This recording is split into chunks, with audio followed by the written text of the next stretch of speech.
Now, the jury may only have two sentencing options, but making their decision isn't as simple as just picking one. That's right. They have a checklist of items to consider, and it could take them hours, as it already has, to get through. WCIA3's Aaron Eads continues our team coverage now in Peoria.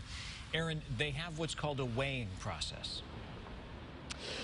They do, Paul, and it has already taken them hours. The jury instructions take them through how exactly they have to do that. Federal prosecutors presented what they call aggravating factors that they argue warrant a sentence of death, while the defense presented mitigating factors, claiming Christensen deserves life in prison instead. First, the aggravating factors. 3 of them are laid out in United States law. Prosecutors want the jury to find that Yinging Zhang's death happened while Christensen was committing another crime, in this case, the kidnapping. It was done in a heinous, cruel, or depraved manner, and that there was substantial planning and premeditation. Now, there are 5 more aggravating factors prosecutors mentioned that aren't named in the law, but the jury will still consider them.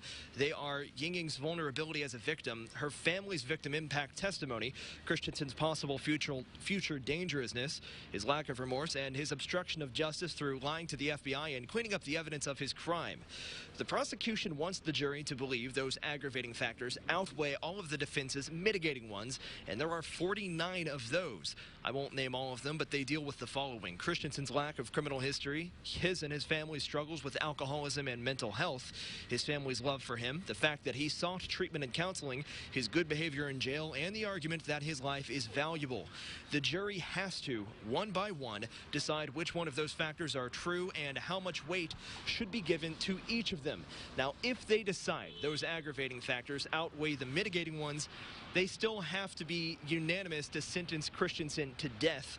If they're not unanimous, if there's just one holdout, he will automatically get life in prison without the possibility of release. Live in Peoria, Aaron Eads, WCIA3, your local news leader. Aaron, thanks for breaking that all down for us. Now, when jurors do return with a verdict, we will air a special version of 30 Minutes, Justice for Yinging Zhang.